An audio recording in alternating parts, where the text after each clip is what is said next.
시청자 여러분 안녕하십니까. 대선 카운트다운 정치한배입니다. 자, 그야말로 안개 속 판세입니다. 이번 한 주 동안 치열한 접전 양상을 보였습니다. 특히 이 상대방의 약점을 집요하게 파고 들었습니다. 이러면서 대장동 의혹, 주가 조작 의혹 다시 수면 위로 떠올랐습니다. 이 블랙홀 같은 이번 논란 지금부터 집중 토론해 보겠습니다. 두 분 소개해드리겠습니다. 복귀왕 더불어민주당 선대위 대변인 배종찬 인사이트 K 연구소장 나오셨습니다. 안녕하십니까? 안녕하세요. 안녕하십니까? 자, 원일이 국민의힘 선대본 대변인 최창열 용인대 교수 자리에 함께했습니다. 안녕하십니까? 안녕하세요. 안녕하세요. 자, 먼저 최근 선거판을 흔들고 있는 단어들 어떤 것들이 있었는지 화면으로 확인해 보시죠. 녹취록 뒤에 보면은 이재명 게이트라는 말을 김만배가 한다고 하니까 저는 윤석열 게이트다 이게 윤석열이 몸통이다 이렇게 생각합니다.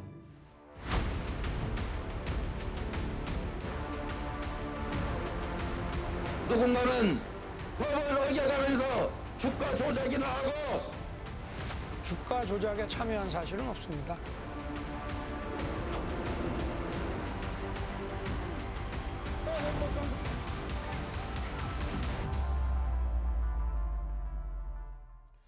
네, 오늘 첫 번째 주제는 서로를 향해서 몸통이다, 게이트다 라면서 목소리를 높이고 있는 대장동 의혹입니다. 어제 열린 TV 토론에서도 빠짐없이 이재명, 윤석열 두 후보는 이 대장동 문제로 정면 충돌했습니다. 그들이 그렇게 말하지 않습니까? 내가 가진 카드는 윤석열은 죽는다. 명확한 녹취록이 있는데 저는 윤석열 게이트다 이게 윤석열이 몸통이다 이렇게 생각합니다. 제가 몸통이라고 하는데 제가 몸통이면 제가 뭐 성남시장을 했습니까? 뭐 경기지사를 했습니까? 아니면 제가 관용 카드로 제가 뭐 초밥을 먹었습니까? 어디 엉뚱한 데다가 마치 이완용이 안중근에게 그 나라 팔아먹은 사람이라고 하는 얘기랑 똑같은 거지. 네. 자, 먼저 교수님께 질문드리죠. 지금 뭐 지지율이 초접전이라 그런지 모르겠습니다만 선거를 지금 한 이제 11일 정도 남았다고 하던데 이 11일 남은 시점에 왜 대장동이 쟁점이 될까요? 그래서 대장동 사건 이 좀 이제 수면 아래로 가라앉은 줄 알았는데 다시 이제 드러나고 수면으로 부상하고 있는 이유가 이번 선거 워낙 초박빙으로 하잖아요. 초박빙인데다가 네거티브가 유난히 많은 선거라고 보지 않습니까? 네거티브가 많다 보니까 자신이 뭔가를 내세워서 정책이나 공약으로 득점하기보다는 상대방에게 제기됐던 여러 가지 의혹들을 더 부각시킴으로써 득점하는 이런 쪽이 더 강해지는 것 같아요. 선거 말미로 오면서 그러니까 두 가지 요인이죠. 선거 막판이란 한 가지 요인이 있을 것이고 워낙 초접전, 초박빙이란 그 두 가지 요인 때문에 다시 그 이제 네거티브적인 요소들이 등장하는 거고 또 하나가 녹취록이 다시 등장하면서 윤석열 후보의 이름이 거론되면서 이재명 후보 측에서는 이 프레임을 좀 전환할 수 있겠구나. 그동안 사실 그 대장동 게이트 문제는 거의 이제 법원의 판단에 맡기는 거고 선거 이후에 결국 유권자들의 판단에 맡기는 거다 이렇게 생각을 했는데 윤석열 이름이 나오니까 민주당 쪽에서 프레임을 전환하면 의외로 윤석열 게이트란 네이밍이 먹히겠다라는 그런 판단이 섰던 것 같아요.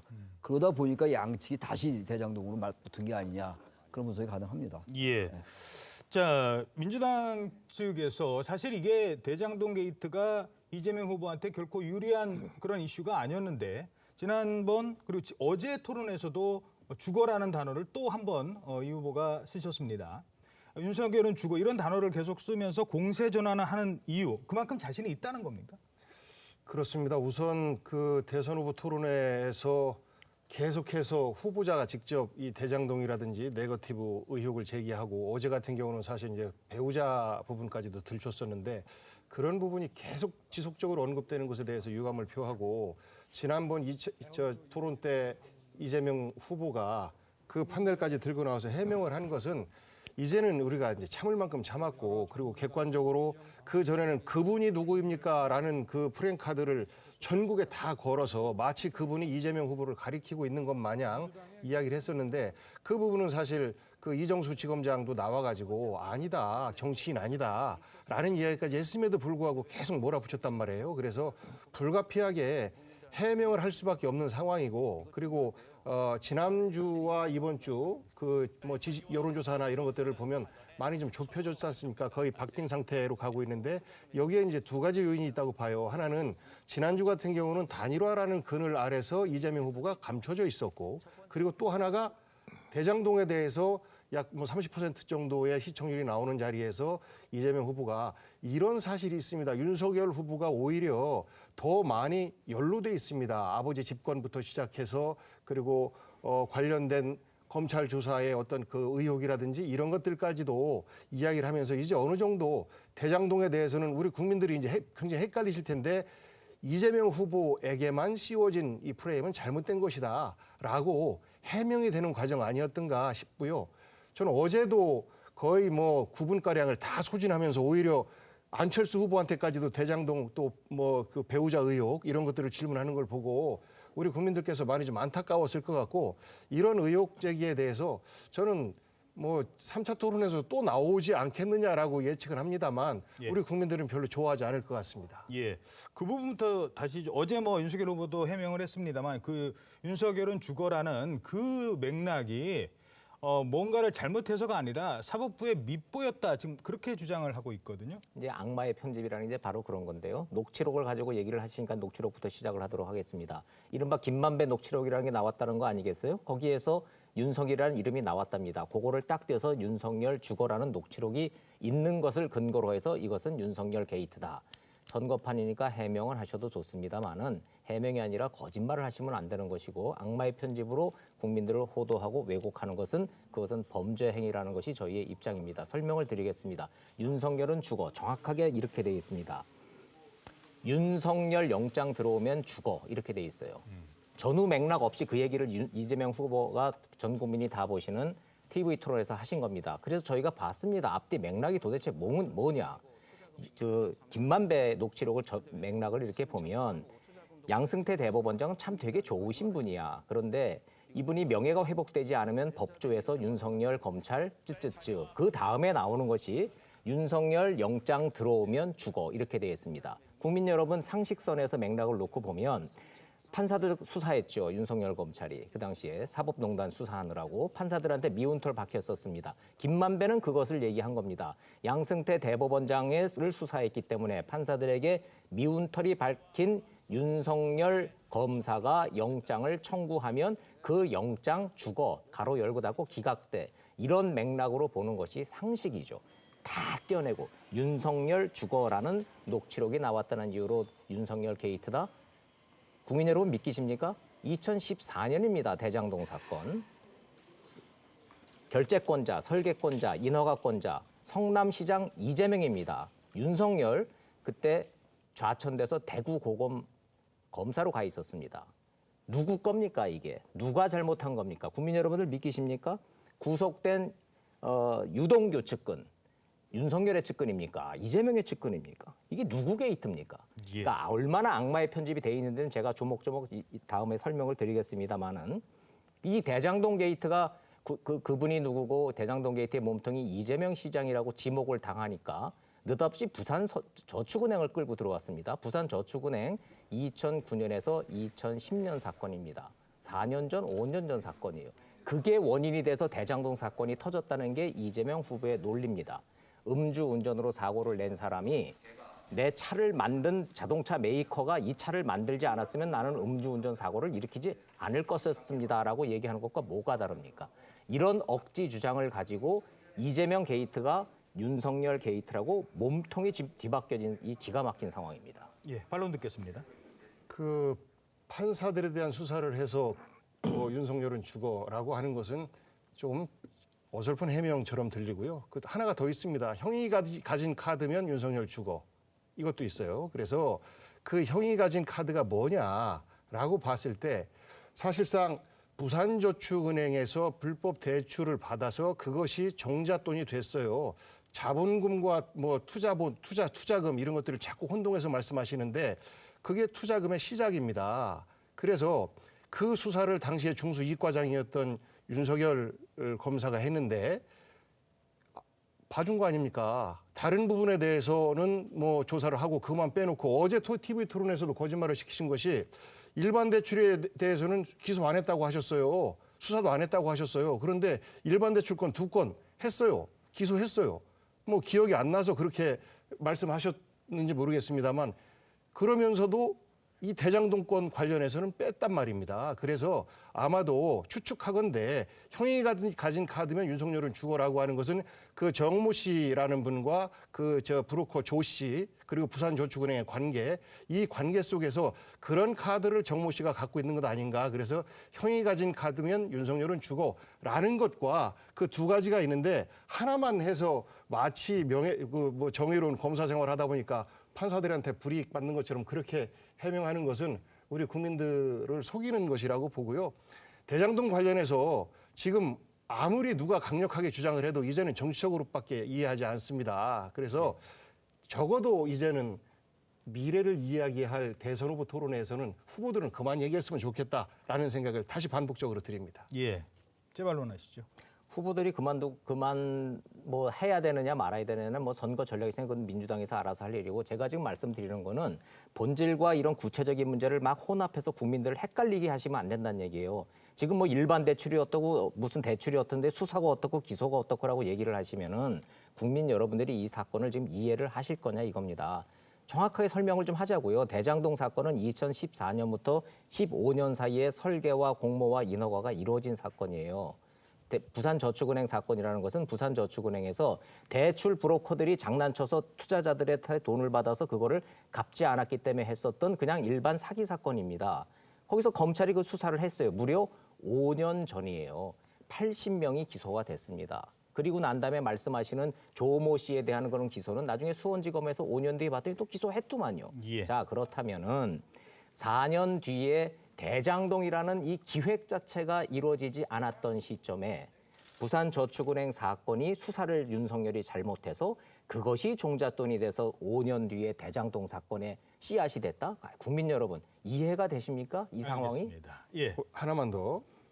이 인허가 시점까지 가는 것은 이미 개발업자 입장에서는 돈을 다 모으고 회사도 설립하고 하면서 준비가 다 됐다는 거예요. 그래서 그러니까 김만배 녹취록에 이재명 게이트라고 저 말 안 명시가 된 끊었습니다. 거예요. 2010년 이전부터 그 사업자들은 준비를 해왔고 그 당시에 이명박 정부 시절에 신상수 의원이 그 개인들의 어떤 개발 사업을 도와주고 이익을 개인들이 챙길 수 있도록 하는 법안 발의까지 했어요. 여기에 권영세, 원희룡 당시 의원들도 같이 발의 서명했습니다.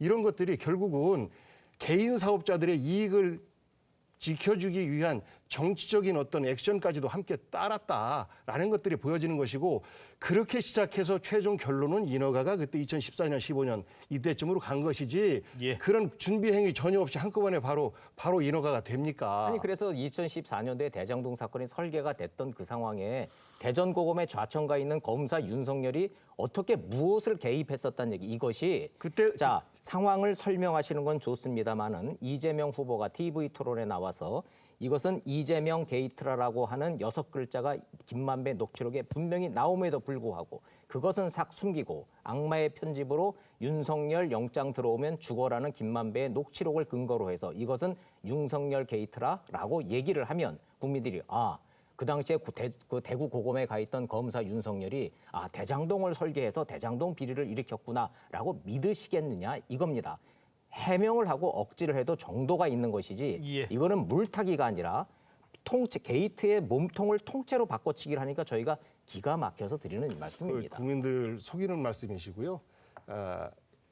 그때 당시에 부산 저축은행 대출이 이루어지지 않았다면 화천대유는 사업도 시작도 못했을 거예요. 그리고 그 부산고검에 가 있었기 때문에 난 안 했다라는 것이 아니고 그 당시에 그 수사에서 부산저축은행의 대장동 관련 대출에 대해서만 수사를 안 했어요. 그리고 나서 4년 후에 다른 검사가 수사를 하니까 유죄가 된 거죠. 유독 거기만 빠진 거고 그것과 관련해서 조사를 받는데 뭐 믹스커피를 타줬다 이런 얘기도 있어요. 그래서 그 믹스커피 하나가 1,800억짜리냐 이런 이제 SNS상으로 이야기도 나오고 언론에도 나오고 있는데 그런 팩트를 우리 국민들이 지금 막 혼란스럽게 얘기하니까 잘 모르실 겁니다. 차근차근 이 부분은 알겠습니다. 특검을 통해서 반드시 우리 국민들에게 백일하에 다 드러내겠습니다라고 약속을 했으니까 알겠습니다. 예. 우리 둘이 여기서 진실 공방을 할 필요는 없을 것 같아요. 진실 공방이 아니라 30초 드리겠습니다. 아니요 15초면 됩니다. 예. 감사합니다. 이재명 후보 음주 전과 있으시잖아요. 음주운전 사고 내시고 이 자동차를 만들었기 때문에 내가 음주운전 사고 냈다라고 주장하시면 국민 여러분들이 이해가 되시겠냐 그겁니다. 예, 여기까지만 듣도록 하겠습니다. 자, 뭐 계속 듣고 있으면은 저희 뭐 그 많은 분들이 이제 그러면 이게 누구 문제냐 이런 얘기를 많이 할 텐데 녹취록을 파면 팔수록, 녹취록을 들으면 들수록, 뭐 전문을 다 공개하면 할수록 누구한테 유리할까요? 누구한테 불리할까요? 이게 이번 대선에 참 흥미로운 것이 또 흥미로운 것이 기분 좋게 흥미로운 게 아니라 기분 나쁘게 흥미로운 건 뭐냐면 이리 꼬이고 저리 꼬이는 겁니다. 뭐냐면은 대장동만 놓고 보면 이건 이재명 후보가 악재예요. 대장동이 있을까? 이게 공적이 환수했다 그랬는데 민간이 얻어간 금액이 너무 커 부담스럽죠.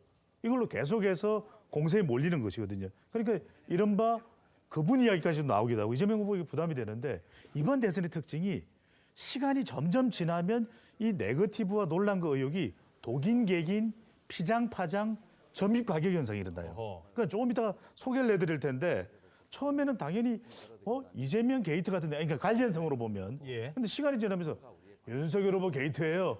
윤석열 후보 게이트예요. 게이트예요. 이러니까 어느 순간 유권자들이 게이트야? 게이트 대 게이트 전쟁. 그러니까 점점 시간이 지나면서 이재명 게이트이기도 하지만 윤석열 후보 게이트로 가는 게 이게 미국 대선에 보면 그런 이야기를 합니다. 코끼리는 생각하지 마. 그냥 대장동은 부동산이고 김만배다. 여기까지만 이야기하면 되는데 저는 이제 데이터 분석 전문가, 빅데이터 전문가인데 이걸 계속해서 윤석열 후보가 TV 토론 때마다 이야기하는 게 안 좋을 수도 있는 거예요. 어느 순간 유권자들은 들리는 걸 믿는 거거든요. 윤석열 게이트? 그건 뭐지? 이러면 이재명 게이트 대 윤석열 게이트 대립구도가 되는 것이죠. 이 상황 어떻게 보셨습니까? 저는 객관적으로 쭉 이제 들어보니까 제 생각을 말씀드리면 윤석열 게이트라는 게 저는 설득력이 떨어진다고 생각해요. 물론 복경 대변인 말씀도 일리가 있게 들립니다. 물론 그때 이제 부산저축은행의 부실 대출 사건 거기서 윤석열 검사가 수사 잘못했다 하더라도 그건 그것대로 수사를 할 부분이라고 생각합니다. 나중에 단 중요한 거는 이 대장동 이 사업을 할 때 민간에게 너무 많은 이익이 돌아갔잖아요. 뭐 돌아가도 보통 많이 돌아간 게 아니란 말이에요. 근데 이런 것들이 어떻게 가능했냐가에 대한 그 답변은 이거 아닙니까? 초과이익 환수 이런 것들은 관심이 없고 그동안은 국민의힘이 계속 방해했기 때문에 공공의 이익이 환수가 안 됐는데 성남시장 때 성남시가 공공이익을 환수하는데 이재명 시장이 기여한 것이다. 왜 이걸 얘기를 안 하고 자꾸만 딴 얘기를 하냐고 얘기하는데 계속 나오는 얘기가 초과이익 환수 조항이라는 게 계속 나오잖아요. 초과이익 환수 조항이 계속 들어갔다 나중에 빠졌다는 거 아닙니까? 거기서 이제 물론 그거는 이제 법률적으로 판단이 주어져야 되겠습니다만 그럼 국민들은 이게 왜 빠졌을까에 대한 의문이 여전히 있는 것이거든요. 예, 알겠습니다. 거기에 대해서 짧게 해명 부탁드리겠습니다. 빠진 게 아니고요. 토론 그 실무자들끼리의 논의 과정에서 결정이 그 초과이익 환수 조항이 안 올라온 상태로 이재명 후보에게 그 보고가 된 겁니다. 정확하게. 그래서 이재명 후보가 빼라 안 빼라 이렇게 관여하지 않았습니다. 알겠습니다. 그건 매우 중요한 사실관계이기 때문에 그거는 제가 국민 여러분한테 정확하게 설명을 좀 드려야 돼요. 정확하게 표현을 초과 이익 환수되면 큰일 납니다. 이렇게 되면 민간한테 너무 많이 돌아갑니다라고 이거를 바꿔야 됩니다라고 건의하고 그 서류를 들고 들어갔던 분들이 묵살당해 왔습니다. 누구로부터? 그분으로부터. 그분이 누군가는 말씀드리지 않겠습니다. 그리고 그거 했던 분들 알겠습니다. 전부 다 의문의 선택 이 극단적 선택하신 분들. 그렇게 말씀하지 마세요. 그거는 너무 국민들에게 거짓말을 하시는 겁니다. 아니, 거짓말 아닙니다. 그분들 지금 살아계십니까? 우리가 지금 돌아가셨잖아요. 그렇게 거짓말하면 안 돼요. 그분들이 초과이익 그 자리에서 환수를 원 대변인께서 가지고 본 것도 아니고 그분들이 가서 직접 결제를 했다 보고했다라고 하는 알겠습니다. 그러면 제가 그분 얘기를 질문을 드리죠. 자연스럽게 녹취록에 그분이 누구냐를 놓고도 지난 한 주간 논란이 뜨거웠지 않습니까? 근데 이재명 후보가 토론에서 그분은 내가 아니다 그러면서 실명을 거론하면서 대법관이다라고 이제 얘기를 하셨어요. 근데 그 대법관께서 왜 내 이름을 거론하느냐라면서 조지현 대법관께서 기자회견을 했습니다. 대법관으로서는 처음이라고 하는 거거든요. 자, 그런 정도 나왔으면 TV 토론에서 나왔으면 여기에 대해서 이재명 후보 측에서 어떤 입장이 있어야 되는 것 아니냐는 지적도 있습니다. 그 부분은 어떻게 보십니까? 예, 우선 대장동 서류 관련해서 시장으로서 보고 서류에 사인하는 건 당연한 것이고 결제 서류가 있다라고 해서 그 책임이 이재명 후보에게 모두 다 있다라고 하는 것은 그건 지나친 주장이시고요. 그분을 가지고 얼마나 고생했습니까? 전국에 프랜카드 다 붙여서 그분이 이재명이다라고 윤석열 후보는 페이스북에도 올렸어요. 그래서 전국에 뭐 큰 파장이 일어났었고 이재명 후보가 쭉 지지율 상승을 달리다가 그것 때문에 뚝 끊어졌거든요. 어마어마한 정치적 피해까지 봤어요. 그리고 나서 그분도 확인되지 않은 그분이었어요. 그런데 이번에는 굉장히 좀 구체적으로 뭐 처장이라는 이야기도 나오고 대법관도 나오고 그러면 그때 처장이 누구냐라고 하다 보니까 이제 그 대법관님 함자가 나오고 그분 성함을 제일 먼저 쓴 분이 원희룡 본부장이신가요? 위원장이신가요? 그분이에요. 그분이 써서 이게 언론에 나오고 언론에 그분 이름이 나오기 때문에 이재명 후보는 TV 토론장에서 내가 아니라 그분이라고 한다라는 주장 아니겠습니까? 그래서 이것을 이재명 후보가 없는 사람 갖다 붙인 것이 아니고 녹취록에서 그렇게 유추 가능한 것을 원희룡 씨가 그 이름을 특정했고 이것이 언론에 받으면서 그렇게 토론을 하게 된 것이다라는 것이고 그분에 대한 실체는 아직도 좀 이렇게 정확히 밝혀지지 않은 것 같다라는 부분에 대해서는 인정합니다. 그러니까 두 분 말씀하시는 거고 저는 이제 중간 입장에서 볼 때 궁금증이 하나 있어서 여쭤볼게요. 이제 몰라서 그것과 딱 떨어지는 얘기는 아닌데 그때 왜 황 사장, 성남주택공사 사장에게 이제 그만둬라라고 압박하는 유한기 본부장의 그 녹취 나왔잖아요. 거기서 유 본부장이 얘기가 시장의 뜻이다라는 건 그건 팩트잖아요. 그죠? 그건 부인하지 않으시죠? 그거 나오잖아요. 시장님이 제가 그 부분은 잘 파악을 못했습니다. 그렇습니까? 이런 것들에 대한 궁금증이 있는 거예요, 국민들은. 그럼 시장이 계속 압박을 했는데 그럼 왜 성남시장 그때 왜 유한기 본부장에게 아니 그 황 사장에게 계속 왜 압박을 했을까라는 의문이 있는 거예요. 예. 그래서 그런 것들이 해명이 안 되니까 조금 이재명 결이 다른 시장이 차원 개입한 게 예, 아니라 결이 좀 제가 다른 차원인 것 제가 같습니다. 그쪽을 뭐 나무라는 게 아니라 전 중간 입장에서 나왔으니까 알겠습니다. 그런 부분들에 대한 것들이 해명이 안 되는데 자꾸 윤석열 이름 나온다고 해서 윤석열 게이트라고 해버리니까 물론 프레임을 전하는 건 좋은데 프레임 전환이 과도하지 않나라는 의문이 중도층에 있지 않는가.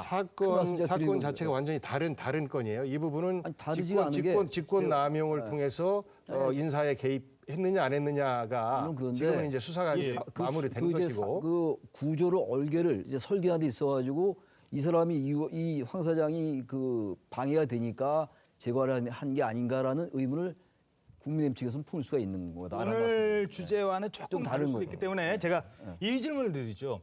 국민의힘에서 봤을 때 그분은 녹취록에 나오는 그분은 한 분입니까? 두 분입니까? 어떻게 되는 걸까요?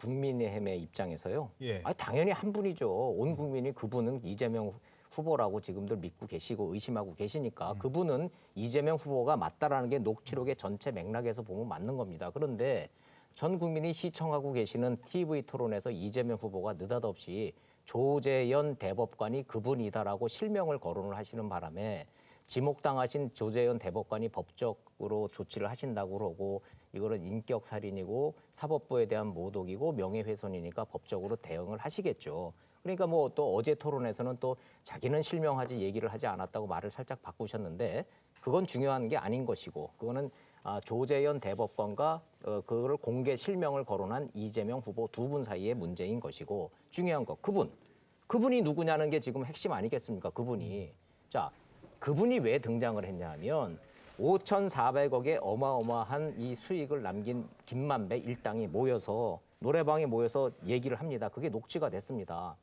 천화동인 1호가 김만배 씨인데 배당금이 1,200억 아니랍니까? 1,200억. 이 어마어마한 돈이 자기 게 아니래요. 천화동인 1일이. 그분 거라는 거 아닙니까? 그분. 그럼 그분이 누구냐라는데 그 녹취록에 보면 유동규 네 거야 그러는데 유동규 씨가 대답을 안 해요. 유동규 씨는 누굽니까? 이재명 후보의 최측근 유동규. 700억 약속받았습니다. 자기 게 아니래요. 그러면 지목당한 천화동인 1호 김만배도 내 게 아니라 하고 네 거야 그랬던 질문을 받았던 700억짜리 유동규도 말이 아니고 이 대장동 설계에서 유동규보다 더 중요한 역할을 해서 1,200억 원의 가장 많은 몫을 약속받은 그분이 누굴까? 누구겠습니까? 없습니다. 유동규 이외에 그럼 상식선에서 저희는 보면 국민들이 보면 넘버 2가 700억을 약속을 받았는데 가장 유동규보다 이 사건에서 더 많은 역할을 했던 사람이 누굴까? 예. 설계하고 결재한 사람, 이 사람밖에 더 있습니까? 그래서 그분이 다 된 건데 왜 느닷없이 멀쩡한 대법관을 지목하셨는지 저는 이해가 안 됩니다. 예.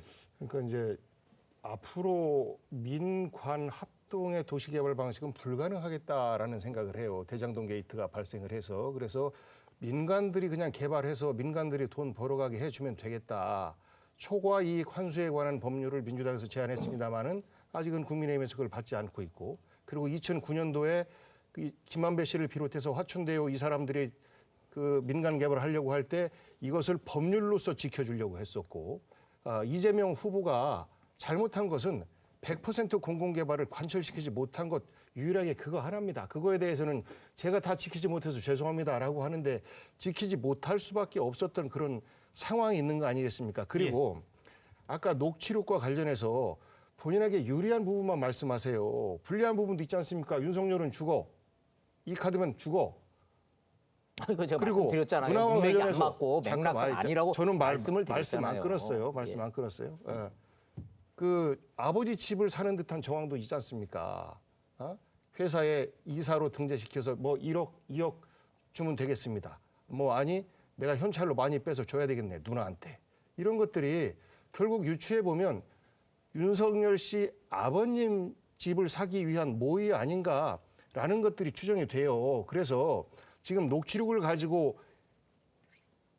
규명되지 않은 그분을 갖고 이재명 후보를 공격을 했었는데 예. 지금도 서로에게 불리한 것은 그 사람들은 뭐 범죄자들의 이야기인데 그걸 믿습니까? 라고 이야기를 하고 또 본인들한테 유리한 것은 이건 사실인 것 마냥 뭐 주장을 하고 이런 것들이 사실 저는 민주당이나 국민의힘이나 마찬가지라고 봅니다. 예. 그래서 이런 공방이 더 이어지는 것이 뭐 저희들은 나쁘지 않아요. 왜냐하면 그동안 이재명 후보에게 겨눠졌던 그 오해와 불신이 이제 알겠습니다. 해소되는 과정이기 때문에 예, 반론 듣죠. 짧게 부탁드립니다. 저는 저희 그 복귀왕 대변인하고 저하고 이제 친한 거는 다 아실 테니까 예. 복귀왕 대변인을 공격하거나 그러는 게 전혀 아니니까 대신 우리 있는 사실만 갖고 제가 여쭤봐야 되고 대답을 좀 해주셨으면 좋겠어요. 녹취록에 윤석열 아버지 집이라고 명기돼 있습니까? 녹취록에 이재명 그분이라고 명기되어 있습니까? 제가 언제 명기돼 있다 그랬어요? 전체 맥락상 그렇다는 거예요. 맥락상 그렇다고 말씀드렸지 않습니까? 추정이 된다라고 아버님 말씀드렸지 집은요. 않습니까? 아버님 집은 이렇게 된 겁니다. 이것도 상식선에서 한번 좀 설명을 좀 해보자고요. 연로하셨잖아요. 90이 다 되셨고 혼자 사실 수 없고 단독주택이니까 집을 내놨을 거 아닙니까? 거기다가 부동산에 내놔서 그게 한 10군데 정도의 그 매물이 나와 있는데 나와서 작자한테 판 거예요. 이거를 만약에 로비를 했으면은 좀 비싸게 샀어야 되는 거 아니에요? 그거보다? 아니면 그거보다 좀 더 얹어줬어야 되는 거 아닙니까? 그리고 이거를 이렇게 해서 윤석열한테 로비를 했다라는 내용들이 거기에 나와 있어야 하지 않을까요? 그게 상식 아니겠습니까? 예, 짧게 부탁드리겠습니다. 답변. 그 로또보다 더 드문 확률이다라고 홍준표 대표께서도 이야기하셨어요. 세금 때문에 적정한 가격에 사야 된다라는 이야기도 그 녹취록에 나오고 있고 그래서 이 집 누나야 더더군다나 그러면 윤석열 후보의 아버지 집이구나. 그리고 연로하셔서 관여를 안 하셨으면 윤석열 후보가 직접 관여해서 아버지 집 판 거 아니겠습니까? 그렇게 말씀하시면 그럼 이제 근거를 내놓으셔야죠. 그런 오해까지도 살 수 있고 마찬가지로 근거는 그 녹취록에서 그 드러난 것들밖에 없어요. 상호간에. 그런데 이것을 가지고 서로 공격하는 거 아니겠습니까? 처음부터 공격의 시작은 국민의힘이었다라는 말씀드려요. 여기까지만 듣도록 예. 하겠습니다. 쭉 이제 여러분께서도 들으셨을 텐데 그런 궁금증이 있을 겁니다. 아니 그럼 도대체 누구 책임이야? 국민들 여론조사 혹시 한 거 있습니까? 이것도 여론이 엇갈립니다. TV조선 또 조선일보의 여론조사 결과인데 대장동 책임이 누구 책임이냐? 그러니까 이것도 이제 이재명 게이트, 윤석열 게이트를 이야기할 수 있을 텐데 이재명 후보의 책임에다가 45%, 예. 윤석열 후보의 책임에다가 27.2%로 이재명 후보 책임이 더 높게 나타났습니다. 그런데 연령대별로 달랐어요. 그렇습니까? 그러니까 윤석열 후보를 지지하는 20대와 30대 대체적으로 뭐 이게 윤석열 후보를 압도적으로 지지하는 건 이른바 아니라더라도 2030. 2030 그리고 60대 이상은 이재명 후보의 책임이 크다. 이재명 게이트다. 아하. 그런데 40대에서는 예. 윤석열 후보의 책임이 더 크다. 어허. 윤석열 게이트다. 그리고 50대에서는 윤석열 후보의 책임, 이재명 후보의 책임이 팽팽하게 나타났습니다. 결국 그 얘기는 어떤 해석이 가능합니까? 아니 그러니까 이거는 뭐냐면 지금 원일이 대변인께서는 이건 이재명 후보, 이재명 게이트다라고 이야기를 하시지만 시간이 지나면서 막 논란과 의혹이 이제는 겹쳐지면서는 윤석열 게이트라고 하는 여론도 만들어진다는 거예요. 자, 이 대목에서 하나 더 보셔야 될 것이 빅데이터 여론입니다. 빅데이터는 자, TV 토론마다 대장동 이슈를 계속 꺼내들기 때문에 대장동에 대한 빅데이터 관심이 다시 높아지는 현상을 볼 수가 있습니다. 그러니까 가운데 보십시오. 가운데 있는 보라색이 자, 낮았다가 올라가네요. TV 토론이니까 오른쪽 부분을 보면 우상향을 하죠. 갑자기 올라가는데요. 네, 올라갑니다. 저게 뭡니까? 저게 바로 이제 대장동이라고 하는 검색어입니다. 아하. 그러니까 또 치고받고 하니까 이재명 게이트, 윤석열 게이트 관심이 높아졌어요. 근데 이재명 게이트는 상당히 높았었는데 2월 2일경 보면 이 빅데이터 자료가 굉장히 중요합니다. 그런데 내려와요. 쭉 내려와서 윤석열 게이트하고 비슷해집니다. 제일 예. 오른쪽을 보시면 2월 25일경은 윤석열 게이트라고 하는 용어는 언급량이 낮았는데 계속 낮습니다. 낮았는데 이재명 게이트라고 하는 언급량이 낮아지면서 비슷해진 거예요. 어허. 이게 아까도 말씀드렸지만 코끼리는 생각하지 마. 그러니까 윤석열 후보가 토론회에 나와서 대장동, 이재명 게이트 이야기하니까 또 이재명 후보는 윤석열 게이트를 이야기하니까 근데 저는 데이터를 분석을 하고 또 여론을 분석하는 전문가로서 말씀드리면 지금 윤석열 후보는 대장동 이재명 게이트보다는 문재인 정부의 부동산이 잘못됐다.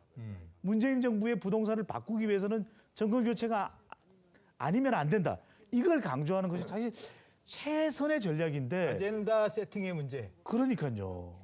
알겠습니다. 교수님 어떻게 보십니까? 40대에서 이재명 게이트보다는 윤석열 쪽의 책임이 크다라는 게 나왔다는 얘기 아니에요? 예. 그 얘기는 뭐냐면요. 이번 이 대장동 사건, 이 사건은 진영에 따라서 판단이 전혀 다른 거예요. 법률적으로 나중에 뭐 어떻게 될지 모르겠어요. 각자가 이미 판단하고 있을 겁니다. 유권자들이. 그런데 아무튼 40대가 지금 이재명 후보가 일반적으로 높죠. 윤 후보보다. 그렇죠. 세대별로 볼 때. 그게 그런데 거기서 이제 이재명 게이트보다는 윤석열 쪽에 책임이 있다라고 나오는 거 아니겠어요. 그러니까 이거는 생각하는 확증 편향의 전형적인 사건이에요. 이 사건은. 그게 전형적으로 지금 배 소장께서 말씀하신 그 세대별로 차이가 난다. 이재명에게 책임이 있느냐, 윤석열 후보에게 책임이 있느냐가 바로 그 부분이고 또 하나가 민주당이 약간의 그 프레임 전환에 성공한 것 같아요. 윤석열 게이트라는 말은 나오지 않았었거든요. 예. 갑자기 윤석열 게이트라는 말이 막 나오고 있잖아요.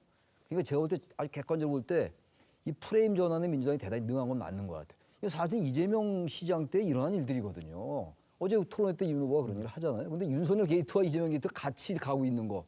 이거는 글쎄 나중에 어떤 판단이 내릴지 모르겠는데 법률적으로 적어도 프레임에 있어가지고는 민주당이 조금 성공한 측면이 없지 않아 있다. 그게 40대여서 더 많이 나타나는 것이 아닌가 이런 말씀 드립니다. 알겠습니다.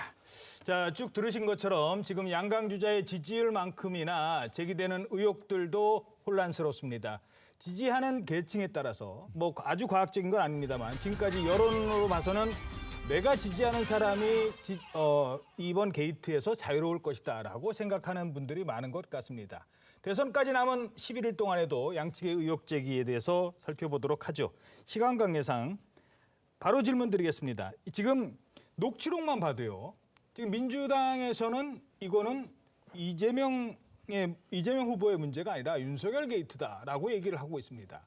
뭔가 하나의 녹취가 나오면 거기에 대해서 해석하고자 하는 부분이 달라요. 듣고자 하는 단어가 다릅니다.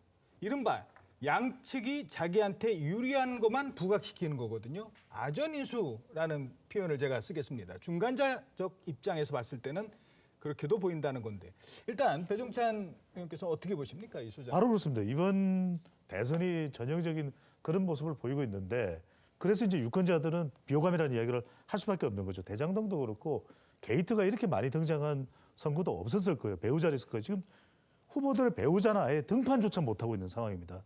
이건 사실은 후보들이 다 반성을 해야 되는 상황인데 어떻게 되냐면 어떤 의혹이 제기되면 또 등장을 합니다. 다른 후보 쪽에서 공격을 하면서 등장을 하다 보니까 뭔가 선거에 대한 전략에 대한 긍정적인 정책적인 대결 구도로서의 초점이 안 맞춰지는 거예요. 그러니까 윤석열 후보도 정권 교체가 가장 중요하다면 이재명 후보를 겨냥하는 것도 중요하지만 문재인 대통령이 왜 무슨 문제가 있었고 정권 교체를 해야 되냐 이게 사실 중요할 수밖에 없는 것이고 이재명 후보도 오히려 정책적으로 소확행 정책, 모발 관련 정책, 염색약 관련 이 탈모약 관련 정책 그런 부분들 좋았는데 이제는 태세 전환이 이루어졌거든요. 그러니까 이게 이른바 끝까지 비호감 네거티브로 갈 수밖에 없는 상황이 초래되고 있는 거죠. 자, 각 당에게 제가 뭐 다소 즉흥적입니다만 이런 질문을 드리겠습니다. 이 의혹만큼은 꼭 풀어달라. 대장동 의혹과 관련해서 이 질문 하나만큼은 반드시 선거 전에 대답해달라.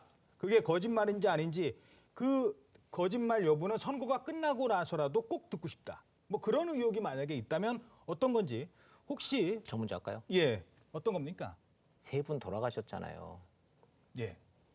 이재명 후보에게 결재판 들고 왔다 갔다 하면서 그 결재 받고 그 일을 시키는 대로 하셨던 분 돌아가셨지 않습니까? 근데 이재명 후보가 그분들 모른다고 그랬습니다. 지금도 모른대요. 기억이 안 난대요. 같이 골프도 쳤고 밥을 30끼나 같이 먹은 해외여행을 갔다 왔고 그 수많은 결제를 하고 거기에 다 사인이 다 있던데 모른답니다. 기억이 안 난답니다. 그분들 조문도 안 갔어요. 근데 이 돌아가신 분들 이 억울함은 이건 어떻게 할 겁니까? 이거는 해명해야죠. 예, 그 얘기 듣기 전에 해명 듣기 전에 교수님 제가 이제 바로 시민으로서 궁금한 건요. 정말 이재명 시장이 민간에게 그렇게 많이 이익이 돌아갈 걸 몰랐을까라는 궁금증이 있어요. 뭐 이재명 후보의 전 해명에 설득력을 갖는다고 판단한다 하더라도 그때 이제 이재명 시장은 이거잖아요. 민간에게 자꾸만 과도한 특혜가 가는 게 중요한 게 아니라 적어도 공공이 이익을 환수 한 번도 못했는데 적어도 공공이 이익을 환수하는 걸 확보하는 게 중요했다. 그러니까 이쪽의 사항을 몰랐다라고 말씀하시는데 과연 그 전반적인 얼개나 이런 것들 다 설계를 이재명 시장이 했을 것이고 유동규 전 본부장이 이런 사람들의 결제를 좀 받고 대화가 이루어졌을 것 같아요. 꼭 서류상의 결제가 아니라 하더라도. 그 정말 이재명 시장이 몰랐을까? 이쪽에서 이렇게 많은 이익이 돌아가는 거 그건 굉장히 궁금한 겁니다. 예. 네. 민주당에서는 어떤 게 일단 궁금한 거부터 먼저 던져 놓으시고 제가 토론할 기회 잠시 드리겠습니다. 뭐 무속과 연루된 여러 가지가 있습니다만 그것은 어쨌거나 어떤 팩트로 확인하기는 어려우나 국민의 걱정거리인 것만은 분명한 것 같습니다. 예. 그리고 이 대장동 또한 저희 똑같아요. 100일하에 이것이 좀 드러나서 우리 국민들의 궁금증을 풀어드리고 검은 돈이 어디로 갔는지 이것에 대해서 반드시 밝혀야 된다라는 입장을 갖고 있어요. 그리고 또 하나 배우자의 문제인데 주가 조작 혐의에 연루돼 있다라고 지금 이야기가 나오고 있고 검찰에서도 여러 차례 그 이름이 언급이 되고 있습니다. 그래서 이 주가 조작은 몇 사람이 얼마만큼의 경제적 피해를 입었는지 몰라요. 나의 전 재산을 전부 다 주식에 투자했는데 이 작전주에 걸려서 내가 깡통이 되면 어떤 사람이 거기에서 병을 얻고 또 어떤 사람이 그것 때문에 목숨을 스스로 끊고 했는지 밝혀지지 않는 겁니다. 그렇기 때문에 경제사범에 대해서는 우리가 중벌을 가하고 있는 것인데 예. 도이치모터스 주가 조작 의혹과 관련해서 지금 계속해서 나오고 있습니다. 그리고 윤석열 후보의 애초 해명이 완전히 거짓이다라는 것이 드러나고 있어요. 그래서 이 주가 조작과 연루된 김건희 여사의 혐의 그리고 결혼 이후에도 여러 가지 코바나 컨텐츠에 대한 그 도이치모터스의 후원이나 지원이 있었었는데 이런 것들에 대해서 명백하게 밝혀져야 우리 국민들이 투표장에 가서 좀 덜 찜찜하게 투표할 수 있지 않겠느냐라는 생각을 합니다. 예, 제가 사실 대장동과 관련된 의혹 궁금한 점을 뭐 한정을 했습니다만 어찌됐든 뭐 김건희 씨 관련 의혹도 제기를 했는데 이게 이제 시간 관계상 오늘 김건희 씨 의혹을 얘기하면 또 김혜경 씨 법인카드 얘기도 해야 돼서 그 얘기는 다음 시간에 기회가 되면 하도록 하겠습니다. 일단 대장동과 관련해서 아까 이제 3분이 돌아가셨는데 그 중에 이제 한 분은 뭐 경찰 조사 결과 관련 병이 있었던 걸로도 또 알려지고 있는 분이 있기 때문에 어찌됐든 돌아가신 분 중에 최근에 그 아드님이 나와서 그 산타클로스 복장으로 뭐 이렇게 춤을 추고 하는 모습을 봤을 때 어머님이 마음 아파하셨다라고 했었던 부분이 있습니다. 그러니까 그분은 사실 이 논란에서 이게 그러니까 초과이익 환수에 대해서 반대를 했었다라는 거거든요. 지금 이제 그 가장 궁금하신 게 네. 거기에 대해서 그분을 진짜 몰랐느냐. 뭐 골프 얘기도 잠깐 나왔는데 조금 더 한 번 더 설명을 해주시면 거기에 대해서 답변을 듣는 걸로 그렇게 얘기를 하도록 하죠. 뭐 당시에 골프를 같이 쳤냐, 뭐 아니면은 2박 3일 동안 10박 11일 동안 뉴질랜드를 같이 갔는데 몰랐느냐. 이제 그 부분 아니겠습니까? 이재명 후보는 당연히 몰랐다고, 모른다고, 모를 것이라고 말씀하실 것 같습니다. 상식선에서 봤을 때. 왜? 불리하니까. 안다고 그러면 그 관계가 드러날 것이고 그 관계가 드러나면 본인한테 불리하다고 생각하시니까 꼬리 자르기를 하시고 싶겠죠. 골프를 쳤느냐, 뭐 알았느냐, 몰랐느냐가 이 문제의 본질이 아니고 이분들이 왜 돌아가셨느냐, 왜 돈에 앞서서 돈보다 더 중요한 사람의 목숨이 지금 세 분이 희생을 당했는데 이분들이 이 죽음이 왜 돌아가셨는지 해소가 안 되고 있다 이겁니다. 근데 왜 돌아가셨을까? 공통점이 하나 있습니다. 이분들이. 이재명 후보의 결재 과정에서 반대들을 했어요. 무엇을 반대해? 초과 이익 환수를 반대했었던 실무자들입니다. 시장님, 이렇게 결재가 나서 이렇게 설계가 되면 저 대장동 일당들 화천대유한테 너무나 많은 돈이 들어가고 이 원주민들은 피해를 있습니다. 이렇게 가면 큰일 납니다. 여러 사람 죽습니다라고 건의하고 이거를 빼달라고 건의했던 사람들이에요. 3차례에 걸쳐서 그거를 거절당하고 했었던 실무자입니다. 그러면 그거를 결재를 했었던 이재명 시장이 존재하고 이거 이렇게 하면 안 됩니다라고 건의했던 공무원들 3분이 두 분이 돌아가시고 한 분은 의혹 제기했던 분이 돌아가셨어요. 자, 여기에 대해서 이걸 어떻게 할 겁니까? 이거를 이대로 덮고 가야 됩니까, 국민 여러분? 특검해야 된다는 이유가 이런 겁니다, 이게. 예, 특검은 할 거고요. 그리고 이제 공무원이 아니고 이제 도시개발공사 그 직원분들이신데 돌아가신 것에 대해서 저희가 뭐 어떻게 표현을 하겠습니까? 그리고 유가족들의 그 심정이 얼마나 또 안타깝겠습니까? 다만 두 번째 김문기 씨 돌아가시고 나서 국민의힘 쪽에서 어떻게 공격을 해왔습니까? 마치 그분 돌아가시는 죽음에 어떤 배후가 있는 것처럼 그래서 마치 타살이라도 되는 것처럼 하는 이러한 막 음모론까지도 나오고 그랬지 않습니까? 그래서 당시의 정치적 상황에서 조문을 가지 못한 부분에 대한 안타까움이 있고 그 부분에 대해서 유가족분들에게 죄송스럽게 생각하고 뭐 지금도 10번이고 100번이고 그분들에게는 위로와 안타까움의 마음을 전하는 것 뭐 저희는 뭐 변하지 않고 있고요.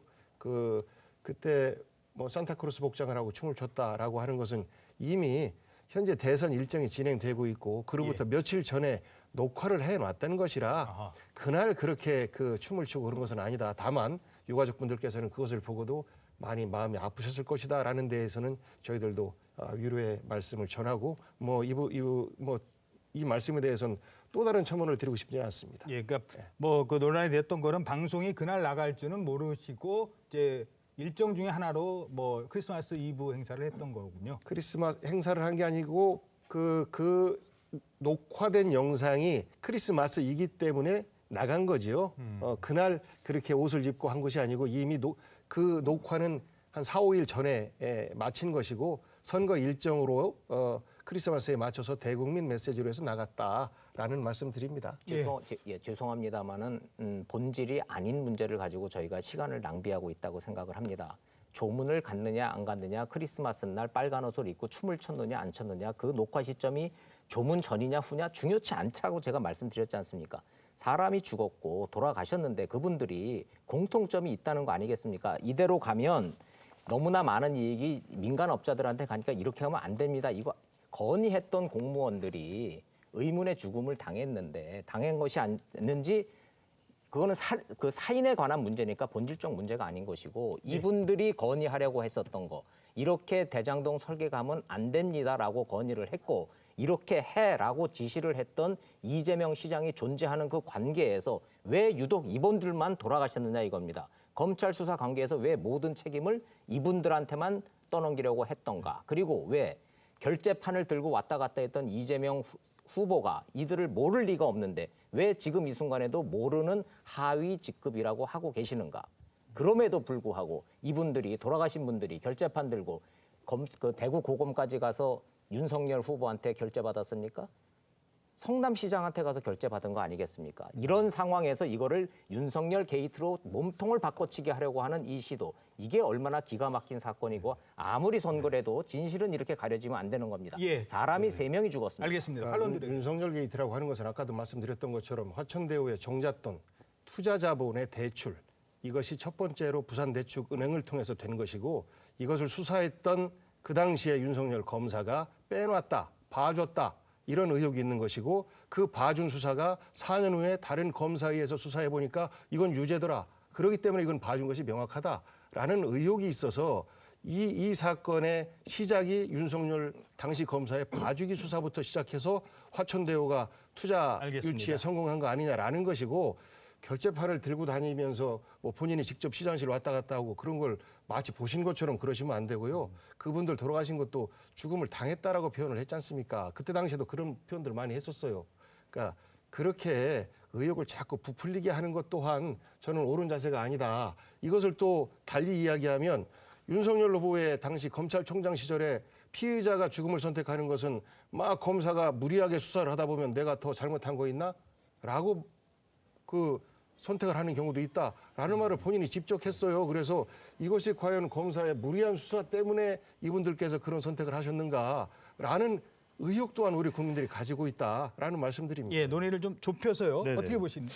저는 이제 우리 대선 카운트다운이 엄청 의미가 있는 시간인 것 같아요. 왜냐하면 두 분의 이야기를 들어보면 저도 유권자이자 팬들이고 또 데이터 전문가지만 도저히 진위 여부를 가리기 힘들어요. 팩트 체크가 잘 안 돼요. 그 이야기는 결과적으로는 누가 대통령이 되더라도 정상적인 국정 운영이 힘들 것 같습니다. 중요한 것은 예. 이런 일이 없고 가장 중요한 건 국민의 주권자의 또 권리와 또 선택이 중요한 것이고 제대로 된 국정 운영이 중요한 건 저는 이런 논란과 의혹을 제대로 검증할 수 있는 제3의 또 이 검증할 수 있는 세력이 필요할 것 같아요. 어허. 그래서 적어도 이 대선 전에 우리 최창진 교수님이 이렇게 이거 의혹들을 규명을 해서 정말 유권자들이 판단하는데 참고할 수 있는 그런 정보 제공이 이루어져야 될 것 같아요. 예, 그 지금 배종찬 소장께서 중요한 말씀을 하셨는데 누가 되든 선거가 이런 식으로 과열이 되면 나중에 정말 많은 문제점만 남기게 된다. 이 지적은 어떻게 그래서 보십니까? 이렇게 정상적으로 여야 관계가 이루어질 수 있을까라는 걱정이 있어요. 누군 여가 되고 누군 야가 될 거 아니겠어요. 뭐 여소야대가 될지 아니면 정권이 유지가 될지 모르겠는데 누가 되더라도 과연 국회에서 원활한 여야 관계가 이루어질 수 있을 것인가의 문제를 생각해야 돼요. 이제 윤 후보도 그렇고 예. 이 후보도 그렇고. 그러니까 최소한도로 각자가 얘기하고 싶은 게 있다 하더라도 정말 조금이라도 나를 생각하는 후보들이라면은 최소한의 금돈 지켜야 돼요. 그래야 나중에 누가 패배자가 되고 누가 승리자가 될지 모르지만 정상적인 여야 관계가 될 수 있어요. 다시 말하면 애니미가 아닌 경쟁자로 생각할 수 있어야 된다는 아하. 생각. 그래서 토론회 한 번 남았잖아요. 법정 토론회 3월 예. 1일 날. 최소한도 그건 좀 생각해 달라. 두 후보에게 특히 다른 후보도 마찬가지긴 합니다만 그래야지 우리 배 소장이 걱정하는 것도 그렇고 저 같은 시민들 모든 다 우리 시민들이잖아요. 다. 그런 걱정이 정말 많이 돼요. 제가 후보 대선을 수타히 봐온 사람인데 87년 대선부터 이번 대선처럼 이렇게 네거티브가 많은 선거도 없었고 다 지적하는 겁니다만 또 개인적으로도 저 개인적인 얘기입니다만 이렇게 걱정이 된 적이 별로 없어요. 그야말로 이재명 후보나 윤석열 후보가 이거는 누구의 입장을 떠나서 정말 생각해 달라. 그래야지 우리 의회가 정상적으로 돌아갑니다. 그건 제가 반드시 얘기하고 알겠습니다. 싶어요. 예, 네. 뭐 제가 마무리를 해야 될 것 같습니다. 뭐 후보한테는 대선이 제로섬 게임이 될 수도 있겠죠. 하지만 국민들은 제로섬 게임이 되면 안 됩니다. 그리고 이 지금 뭐 대장동 게이트 하나만 가지고도 사실은 다른 주제도 있었습니다만 시간 관계상 다 말씀 못 드렸다는 것도 솔직히 말씀드리죠. 워낙 첨예하니까 이 문제만 다뤘습니다. 오늘. 자, 그런데 이렇게 중요했다, 이렇게 치열하게 싸웠던 문제가 선거가 끝나면 언제 우리가 그런 문제 갖고 싸웠지라고 넘어가는 건 아닌지 그 부분까지도 우리 고민을 해봐야 되지 않을까 생각을 해봤습니다. 여기까지 듣고 잠시 뒤 1분 뒤에 이어가겠습니다. 네, 대선 카운트다운 오늘 대장동 의혹과 관련해서 집중적으로 분석해 봤습니다. 여러분은 어떻게 생각하셨는지요? 저희는 내일 오후 3시 반에 다시 찾아뵙겠습니다. 여러분 고맙습니다.